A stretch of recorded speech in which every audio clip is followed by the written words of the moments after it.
This is the second part of the It's Time for Africa series on this channel. Go watch part 1 if you haven't already, and if you're here for the second part, let's get into it. Cameroon, also known as the Indomitable Lions, qualified for the World Cup when they defeated Algeria in the qualifier playoffs. They are the African side with the most history at the World Cup with 7 appearances and have reached as far as the quarterfinal stage before. They are led by manager Song, who was appointed only this year as manager but has notable experience with the under-23 team. He leads players such as Onana, a great goalkeeper from Inter Milan, known for his goal kicks that launch attacks. In the right back position, they have potentially one of the fastest players at the tournament, Fai, who plays in Saudi Arabia. Also playing in Saudi Arabia is Abu Bakar, who Cameroon can thank for scoring the goal that helped them qualify. He's a great all-round striker who is always a danger when he's in the opposing penalty box, and this will be his 3rd World Cup. Together with this experienced striker, we have the likes of Bitolo and Toko Kambi, the latter of which is truly a gift to watch, a creative player with the ability to score himself. Lastly, a real leader and proven winner on the team, Choupo-Moting, who has won trophies in Europe and is a very versatile option in the Cameroonian attack. However, Cameroon have been in pretty shaky form, losing to Uzbekistan and also South Korea. This definitely poses some worries, but perhaps they can change their minds with their upcoming friendly against Panama on the 18th of November. Cameroon's group is tough as well, with Brazil, Serbia, and Switzerland, all teams in great form with well-rounded squads and featuring deadly attacks. So I would be worried for Cameroon's defense, but perhaps this experienced squad and World Cup nation can prove their 250-1 odds or 0.4% chance of winning wrong. Finally, we have reached Africa's biggest hope at this World Cup, Senegal. This team has superstar names, results, and trophies to back up the hype, and is currently one of the biggest predicted dark horses in the tournament. Senegal, also known as the Lions of Teranga, have qualified for the World Cup by narrowly beating Egypt in penalties, where former teammates Salah and Mane faced off. Senegal is the least experienced African nation in the World Cup of the 5 participating, only appearing at 2 previous World Cups, in 2002 where they shocked everyone by beating France and reaching the quarterfinal, and in 2018 where a similar squad to today failed but still impressed in a difficult group. Senegal have been winning trophies recently, winning the Africa Cup of Nations this year, so perhaps they deservedly are the best team in Africa now. Senegal are led by manager Cisse, who has been in charge since 2015 and has been pivotal to their success, as well as helping Senegal now be the 18th best team in the world according to FIFA rankings. He has been called a dictator on the team before with strict regimens such as banning hookah and is known to expel players that don't fall in. Now, Senegal boasts an incredible group of players, but perhaps none more notable than Sadio Mane, a true superstar on the global stage and the best Senegalese player ever. I thought I'd quickly cut in here and say that while I was editing this video, Sadio Mane got injured and he might be ruled out for the World Cup, but it's still uncertain. But just bear that in mind when listening to all of this, but all the information is still true, just maybe 3 or 4 days ago. He has won many trophies for nation and club and has been in consistent contention for the Ballon d'Or.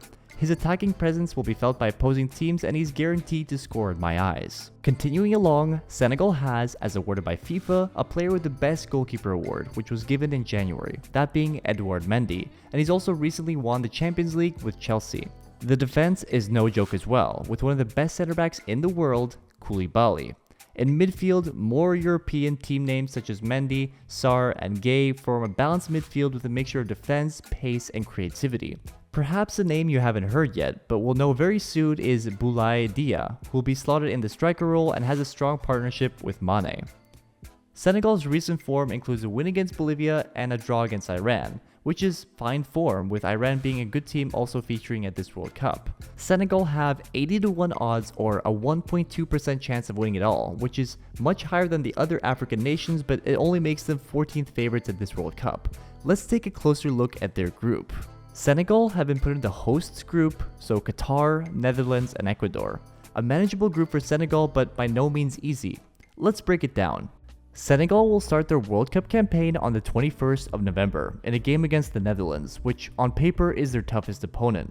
The Netherlands are arguably the team in Europe with the best form right now, and to me join Senegal as an equally if not greater dark horse in the tournament, being 8th favorites to win, if that can still be called a dark horse. They are currently unbeaten in 15 games and have won 6 of their 8 games this year, also winning the Nations League group with Belgium, Poland, and Wales, all World Cup sides as well. They have a rock-solid defense with names like Van Dijk and a dangerous attack with the likes of Depay. This game could go either way, but I expect it to be close. The previously mentioned Van Dijk has been playing together with Mane for years, so I feel like he might be able to keep him at bay. I predict Netherlands to win this game, and following along with the rest of the group, although a host has never lost their opening game in the World Cup, I predict Ecuador to end this by beating Qatar. Game 2 for Senegal is against Qatar. Qatar is an interesting squad not to be underrated. Qatar has been playing every chance they get this year, but have not been putting up the best results, only winning 2 games, with one of them being against Ghana's B team and the other being against Bulgaria.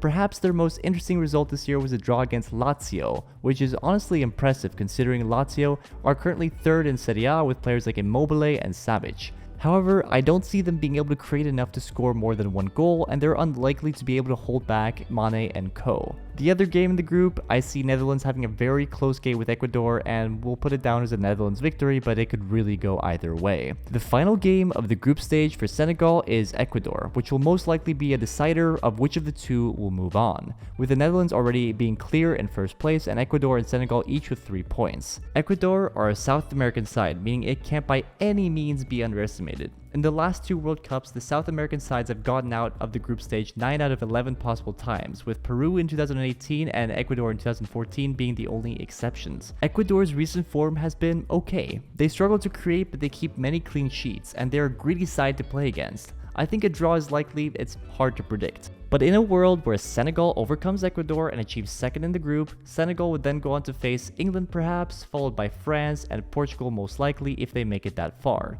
It's a tough run, but I think England is a side that Senegal can top, being familiar with many players through the Premier League, and Senegal did upset France in the 2002 World Cup and history could repeat itself, but we will see.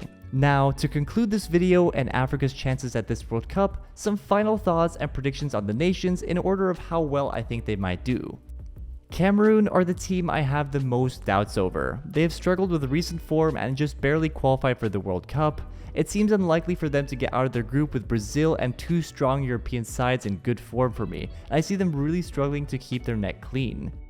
Next, Tunisia. I actually somewhat believe in the experienced attack of Tunisia and the willpower that they showed in the last World Cup. I can see them beating Australia and potentially causing an upset against Denmark or France. They do have the World Cup curse on their side after all. Not saying they're likely to go through, but higher chances than Cameroon's in my mind.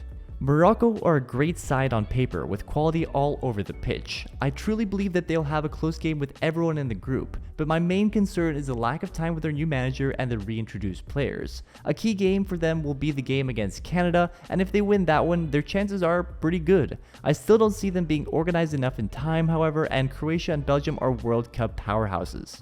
Next, Ghana, and this group is pretty wide open with lots of history and just expect tight games. Ghana, like Morocco, will have to become organized in time with a completely new squad, and having them click is no easy feat. One of my most anticipated games and the one I see as most important is the game between Uruguay and Ghana. I can see goals going both ways with Uruguay's defense potentially not holding up against the explosive Ghana, but if Uruguay control the midfield, it's tough. Remember, it's a South American side. Ghana can get past South Korea in my mind on a good day, especially if Son is out with his injury. If Ghana manage to grab 2nd place in the group, their next opponent is likely Brazil, and last time they met in the round of 16, it was 3-0 to Brazil, and I can see it being the same thing again. And lastly, of course, we have Senegal, Africa's true hope for the tournament, which we have already analyzed in detail.